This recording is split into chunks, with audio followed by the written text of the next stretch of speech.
अब हम आर्टिकल पे ही चल रहे थे, तो आर्टिकल 36 में अपने क्या है, आर्टिकल 36 में डेफिनेशन है। जैसे लोकल, वो जैसे मौलिक अधिकारों में आर्टिकल 12 में दी गई थी, आर्टिकल 12 के अनुच्छेद 12 क्या बोलते थे, अनुच्छेद 12 में बताता था कि कौन कौन मौलिक अधिकारों को लागू करने के लिए जिम्मेदार होगी। ऐसे नीति निर्देशक तत्वों को लागू करने के लिए कौन कौन कौन लागू होंगे वो बताया है। तो कौन बताए, उसके अनुसार ये है कि केंद्र, राज्य, संसद और लोकल बॉडी, नगर निपालिका, ग्राम पंचायत, ये सब। उसके बाद LIC, ONGC सेल जो अर्ध सरकारी निकाय हैं वो भी इनके लिए लागू होंगे। और उसके बाद आता है आर्टिकल 37।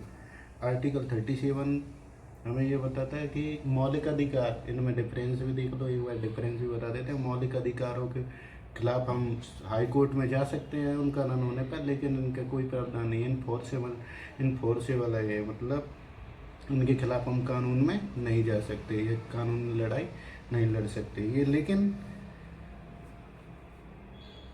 इनके लिए सरकार बाध्य नहीं है, लेकिन शासन के मूलभूत सिद्धांत हैं जो देश को चलाने के लिए बहुत महत्वपूर्ण हैं, ये ऐसे सिद्धांत हैं।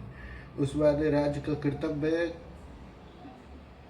कि राज्य का से केंद्र का ये कर्तव्य है कि बनाते समय इन नीति निर्देशक तत्वों का ध्यान रखा जाए। ये है अपना आर्टिकल 37, मतलब 37। उसके बाद आता है आर्टिकल 38, अनुच्छेद 38। तो अनुच्छेद ये क्या बताता है, ये भारत को कल्याणकारी राज्य बनाने के लिए, यहाँ पहली बात तो ये है कि जितने भी नीति निर्देशक तत्व हैं उनका मूल उद्देश्य क्या है, भारत को कल्याणकारी राज्य बनाना है ना। तो ये 38 है, भारत को कल्याणकारी राज्य बनाने का उद्देश्य निर्देश देता है।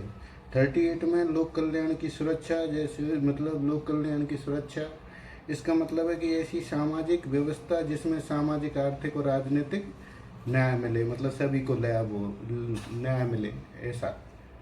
दूसरा है असमानताओं को कम करना, जिसमें असमानताओं को कम करना है, जिसमें मुख्य रूप से आय की असमानता को कम करना, अलग अलग क्षेत्रों में रहने वाले लोगों को अवसरों, असमानताओं को कम करना।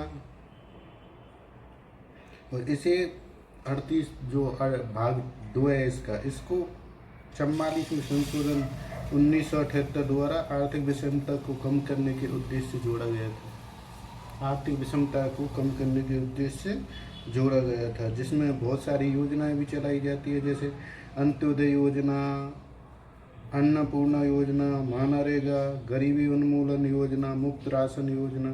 तो ये सब क्या है, असमानताओं को कम करने का, मतलब जो गरीब लोग हैं वो एक पिछड़ा वर्ग रहता है, वो अपर वर्ग, मतलब जो हाई क्लास सक्सेसफुल समाज है उसके समान आ सके।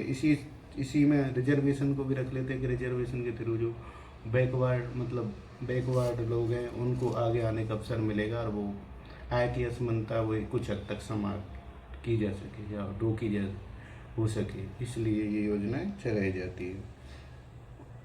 वो सभी को समान अवसर मिले, ये हो गया। फिर उसके बाद आर्थिक असमानता है। आर्थिक असमानता मतलब आर्थिक असमानता इसलिए कि निचले वर्ग को उठाने के लिए अपर वर्ग पर टैक्स भी लगाया जाता है, भूमि कर सुधार है वो भी लिया जाता है। क्यों? क्योंकि उनके खिलाफ उनको ये भी आर्थिक असमानता के अंतर भी आता है।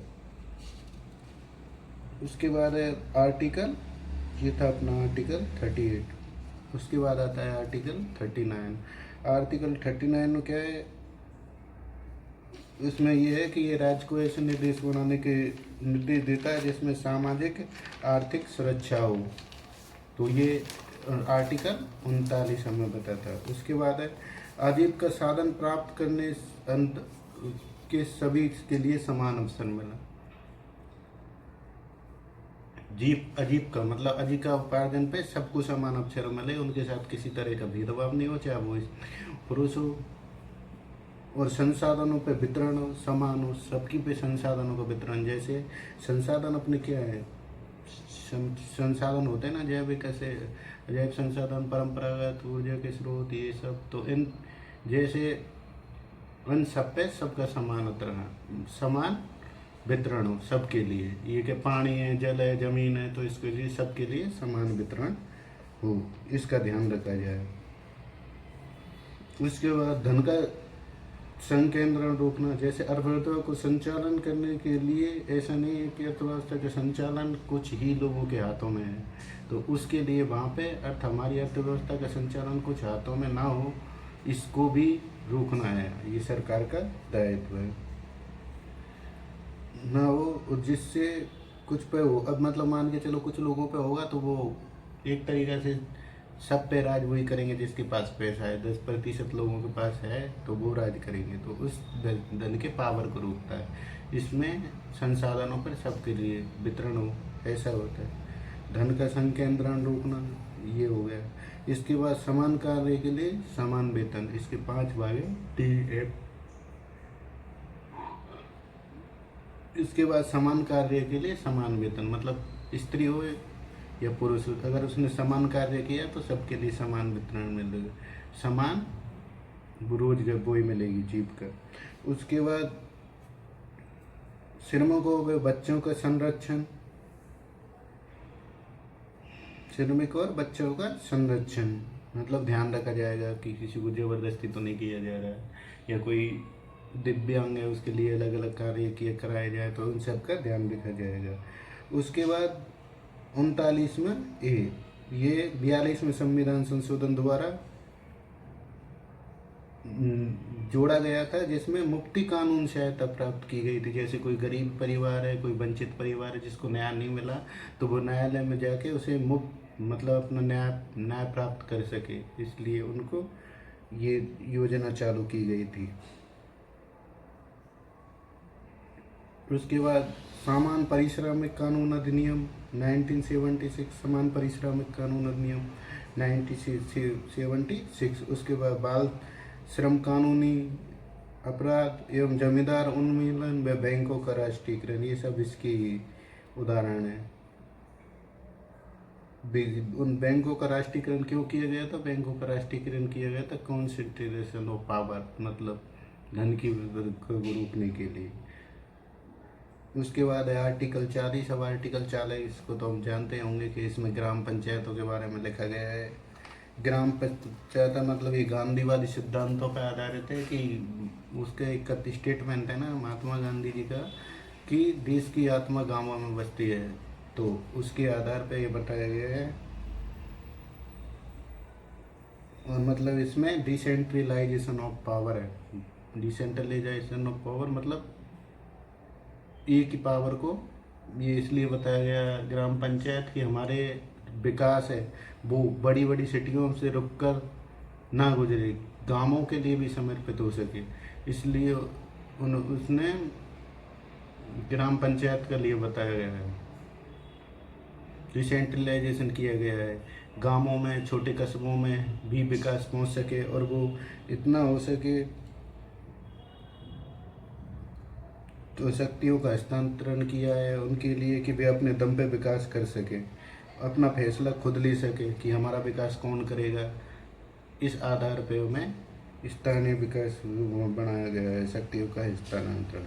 और कब किया गया था? तो ये 73वें संविधान संशोधन 1919 द्वारा, है ना। हमारे संविधान में पहले 8 भाग थे, तो उसमें 9वां भाग जोड़ा गया और एक अनुसूची 11 अनुसूची भी जोड़ी गई।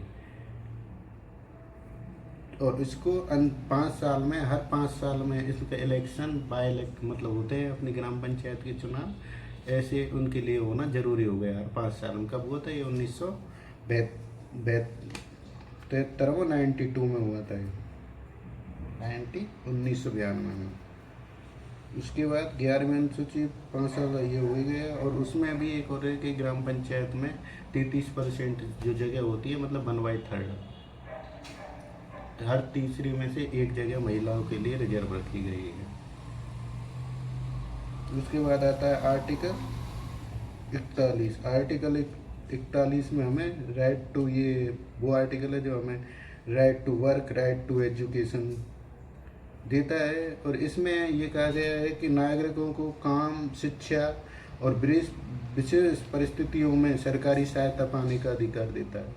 और इसी के उद्देश्य से जो हमें पेंशन मिलती है, सरकारी मदद मिलती है, बुढ़ापा में पेंशन मिलती है, बीमारी दिव्यांगों को रिजर्वेशन दिया गया है या उनको पेंशन मिलती है, महिलाओं को पेंशन मिलती है। तो ये सारी बातें किसके अंदर आती है? आर्टिकल 41 के तहत। मतलब नागरिकों को काम, शिक्षा, विशेष परिस्थितियों में सरकारी सहायता और पाने का अधिकार देता है। ये है अपना आर्टिकल 41। उसके बाद आता है आर्टिकल 42। आर्टिकल 42। आर्टिकल 42 में क्या है? कार्यस्थलों पर मानवीय माहौल बनाना। कार्यस्थल मतलब जैसे कार्य, हम कहाँ जाते हैं अपने कार्यस्थल, बोले तो काम करने का स्थान, तो उसी कार्यस्थल में हमें ये मिलता है कि उसका माहौल अच्छा रखना है। महिलाओं के लिए प्रसूति सजन है, ये पीने का पानी है, खाने का छुट्टी दीजिए, इतना छुट्टी देनी है, ये करना है, वो सारी चीज़ें कितना है? आर्टिकल 42 में आती हैं। और इसमें मतलब मातृत्व शक्ति को भी दीजिए, मैटरनिटी लीव मिलती है, महिलाओं को मैटरनिटी लीव मिलती है, जिसे मतलब पहले 12 हफ्ते की मिलती थी, अब 2017 से शायद वो 6 महीने या 26 हफ्ते की कर दिया गया है कि मातृत्व लाभ अधिनियम बना था ये 1961 में, है ना। तो इसे 2017 से पहले 12 हफ्ते की दी थी, लेकिन 2017 के बाद इसे 6 महीने या 26 हफ्ते की कर दिया गया। उसके बाद इसी के अंतर्गत आते हैं कारखाना अधिनियम है। जैसे कारखाना अधिनियम, कारखाने में पीने का पानी, शौचालय, बैठने की व्यवस्था, क्रैश रूम, शिशुपालन गृह, क्रैश रूम वही होते हैं, पालना गृह होता है, और शिशु गृह जहाँ पर रख देते हैं, तो उन सबको ये है, उन सब की व्यवस्था होगी तभी वो कारखाना नियम के तहत इनका होना जरूरी है, जहाँ पे जिस कारखाने में हम काम कर रहे हैं उन वहाँ पे। उसके बाद आते हैं कार्यस्थल पर इसी के तहत मतलब सेक्सुअल हरासमेंट वाला जो एक्ट आया था 2013 में पारित हुआ था, महिला यौन शोषण उत्पीड़न अधिनियम 2013 में, जिससे सेक्सुअल हरासमेंट को रोकना। जैसे महिलाओं को कोई परेशान करता है, गलत कमेंट करता है, गलत नज़र से देखता है, तो इन सब की लिए ये कौन सा है? आर्टिकल 42। उसके बाद चलते हैं हम आर्टिकल 43 पे। ये मजदूरों को सम्मान पूर्वक जीवन जीने का व पर्याप्त मजदूरी देने में कुटीर उद्योगों को बढ़ा देने का निर्देश करता है। आर्टिकल 43। आर्टिकल 43 में क्या है? ये मजदूरों को सम्मानजनक जीवन जीने और पर्याप्त मजदूरी देने व कुटीर उद्योग को बढ़ावा देने के उद्देश्य से। ये भी गांधी के सिद्धांत पर आधारित है। कुटीर उद्योग को बढ़ावा मतलब वो ही बताते थे कि भारत की तुम कैसे भारत का विकास करना है, तो उन्हीं के सिद्धांतों पर आधारित है। उसके लिए उन्होंने बनाया 1948 में न्यूनतम मजदूरी अधिनियम बनाया था, जो अब मजदूरी संहिता 2019 इसमें भी बना है। खादी ग्राम विकास उद्योग आयोग की स्थापना भी की गई थी इसी के तहत। और उसके बाद है आर्टिकल 44। आर्टिकल 44 ये बहुत हंगामा रहता है इसके ऊपर। यूसीसी यूनिफॉर्म सिविल कोड मतलब ये समान नागरिक संहिता, इसका उद्देश्य ये है। तो चाहते हैं इसमें क्या है कि जैसे हिंदू एक्ट है, मुस्लिम एक्ट है, अलग अलग है, दोनों हिंदू मुस्लिम दोनों एक्ट अलग अलग है, इसलिए उनको हिंदू मुस्लिम एक्ट अलग अलग है, इसलिए उन्होंने विवाह, तलाक लेना, ये सारी प्रथाएं वो भी अलग अलग हैं। तो उन सबको समान करके सबके लिए समान किया जाए। हालांकि ये भारत में अभी तक तो संभव नहीं हो सका है, लेकिन पहले बता दें कि गोवा पहला है जहाँ पे पुर्तगाली एक्ट अब भी यूसीसी लागू है गोवा में। मतलब वो पहले से ही लागू है उनको पुर्तगाली एक्ट। लेकिन उसके बाद दूसरे स्थान पर आता है उत्तराखंड में लागू किया शायद। उत्तराखंड में 2024 को यूसीसी लागू किया था, सामान्य नागरिक संहिता। तो स्वतंत्र भारत का पहला राज्य उत्तराखंड बना जिसने सामान्य नागरिक संहिता यूसीसी लागू किया। कब किया था? 2024 में। और भारत का पहला राज्य स्वतंत्र भारत का। अगर भारत का पूछेंगे तो गोवा आएगा, और स्वतंत्र भारत लग जाए तो कौन सा है? 2024 में उत्तराखंड आएगा फिर। इसके बाद है हमारा आर्टिकल 45। इसमें बच्चों को प्रारंभिक बाल अवस्था देखभाल व शिक्षा का निर्देश देता है। इसी के अंदर 2002 में वो जो 86 में संविधान संशोधन द्वारा 6 से 14 वर्षों के बच्चों के लिए कंपलसरी बनाया गया था, वो कर दिया गया, लेकिन उससे तो मौलिक अधिकार गया 21 में, तो ये खाली हो गया था। तो इसकी जगह पे ये रोक दिया कि 0 से 6 साल के बच्चों के लिए पालन आंगनवाड़ी केंद्र होता है ना, तो उस तरह की सहायता प्रदान करेगा और उनका पोषण देखेगा, उनको प्राइमरी शिक्षा देखेगा। और राष्ट्रीय शिक्षा नीति इसमें बनाए गए थे आंगनवाड़ी केंद्र, राज्य शिक्षा नीति इसी के अंतर्गत आती है। कौन से आर्टिकल 45। उसके बाद आता है आर्टिकल 46। इसमें कर देते हैं कि SC/ST आर्टिकल 46 में बताता है कि इसमें ST/SC व कमजोर वर्ग के हितों का संरक्षण ये निर्देश देता है। कौन सा आर्टिकल 46, जिसमें हम बहुत बार बता चुके हैं रिजर्वेशन, तो वो वाला आर्टिकल 46 है। उनके उत्थान के लिए कुछ योजनाएं चलाई जाती हैं, तो वो सारी चीज़ इसमें आती है अनुच्छेद 46 में। अब अगला अनुच्छेद आर्टिकल 47। इसमें राज्य के नागरिकों के पोषण स्तर आर्टिकल 47 देखता है।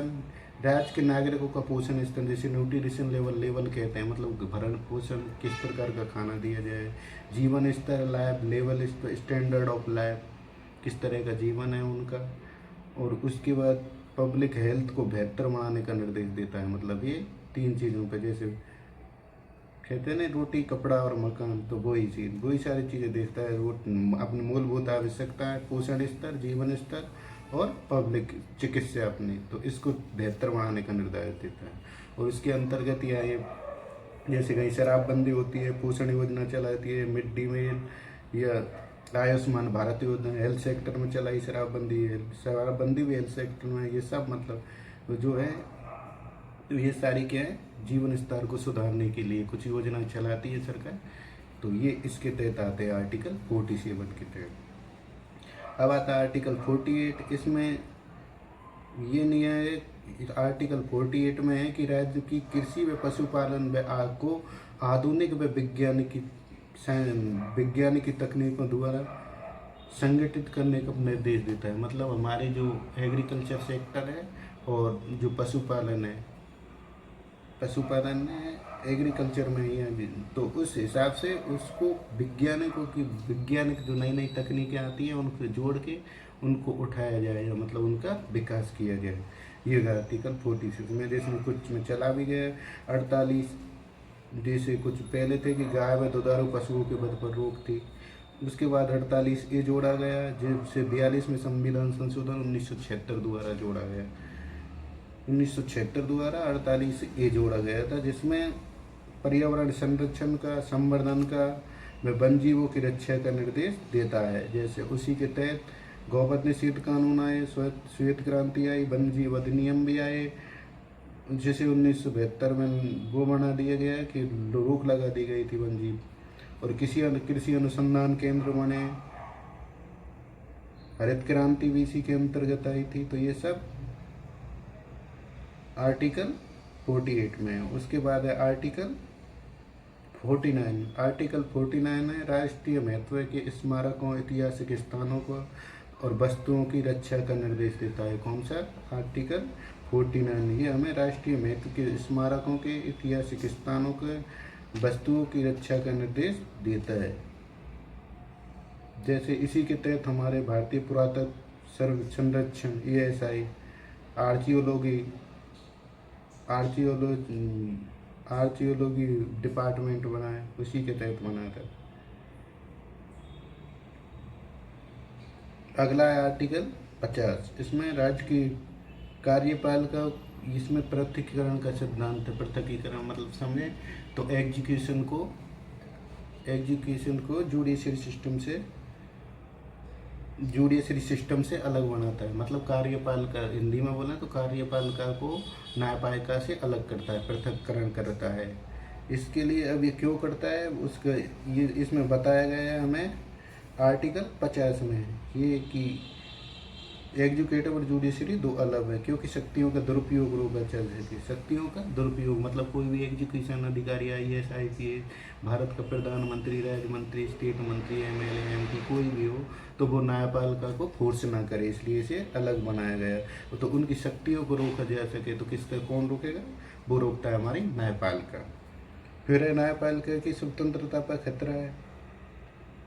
न्यायपालिका स्वतंत्र अगर ऐसे होगा, जैसे मैंने अभी बताया कि ऊपर से ऑर्डर आएगा, एजुकेशन एक ही सिस्टम में होंगे तो ऊपर से आदेश आएगा, इसलिए न्यायपालिका लोग अलग कर दिया, तो उनको मानना जरूरी हो जाएगा कि अरे राज्य मंत्री ने बोला है, हमारे CM ने बोला है, हमारे PM ने तो बोला है, तो ऐसा हो जाएगा। इसलिए इसको न्यायपालिका को कार्यपालिका से अलग कर दिया गया। और ये क्यों किया गया? ये तो दूसरा हो गया। और तीसरा है कि जज या न्यायाधीश जो भी होते हैं वो पूरी तरह स्वतंत्र होकर अपना फैसला सुना सकते हैं, उनके लिए कोई वैधता नहीं है, मतलब उन्हें कोई रोक टोक नहीं है, बस वो पूरी तरह से स्वतंत्र अपना फैसला देने के लिए। ये हमारी न्यायपालिका का है, इसलिए अलग रहता है। उसके बाद जैसे अब एडमिनिस्ट्रेशन लेवल पे मजिस्ट्रेट भी दो होते हैं, DM में होते हैं वो, तो डिस्ट्रिक्ट मजिस्ट्रेट वो दो होते हैं। पहला होता है जुडिशरी, दूसरा होता है लॉ एंड ऑर्डर देखने वाला, लॉ एंड ऑर्डर बोलते हैं इसको, कार्यपालिका मजिस्ट्रेट, एजुकेशन मजिस्ट्रेट और जुडिशियरी मजिस्ट्रेट, दो मजिस्ट्रेट होते हैं उधर। जो न्यायिक मजिस्ट्रेट है वो देखता है आपराधिक गतिविधियों को, जो एजुकेशन मजिस्ट्रेट है वो लॉ एंड ऑर्डर को देखता है, लॉ एंड ऑर्डर को वो देखता है। एजुकेशन एडमिनिस्ट्रेशन ये होता है, सॉरी मजिस्ट्रेट एडमिनिस्ट्रेट, वो एजुकेशन मजिस्ट्रेट वो देखता है, ठीक है। उसके बाद है आर्टिकल 51। आर्टिकल 51 में अंतर्राष्ट्रीय सुरक्षा व शांति की अभिवृद्धि के लिए है।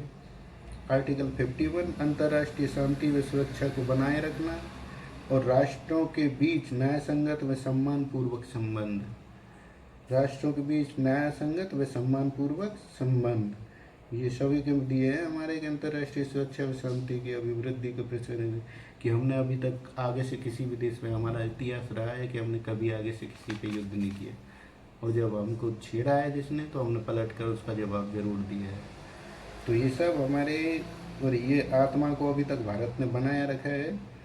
राष्ट्रों के बीच न्यायसंगत व सम्मानपूर्वक संबंध, जब भी अंतर्राष्ट्रीय शांति व सुरक्षा की बात आती है तो भारत ने हमेशा कभी भी आक्रमण हुए तो शांति दूत बन के भारत के अपने सैनिक भेजे हैं।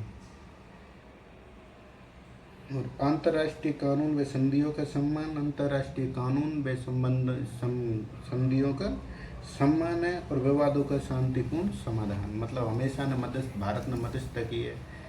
जब भी किसी देश में युद्ध हुए तो भारत ने हमेशा विवादों का शांतिपूर्ण ढंग से समाधान के लिए युद्ध दी।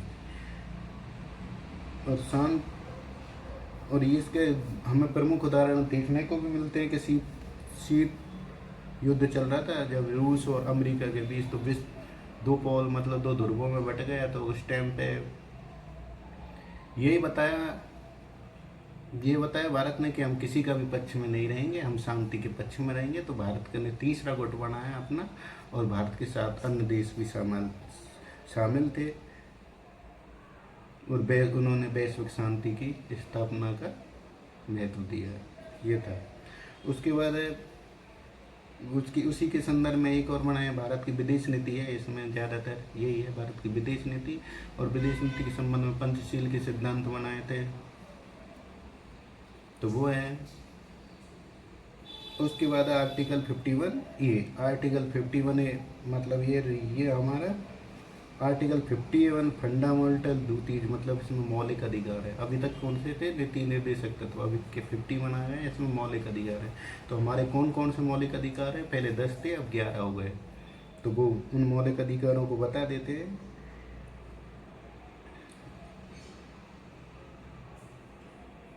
जिनको ये बताया, इनके बारे में पहले भी बताया था मैंने। 51 है कि मौलिक अधिकार ये केलकर के द्वारा जोड़े गए थे 1976 में, 42 में संविधान संशोधन द्वारा।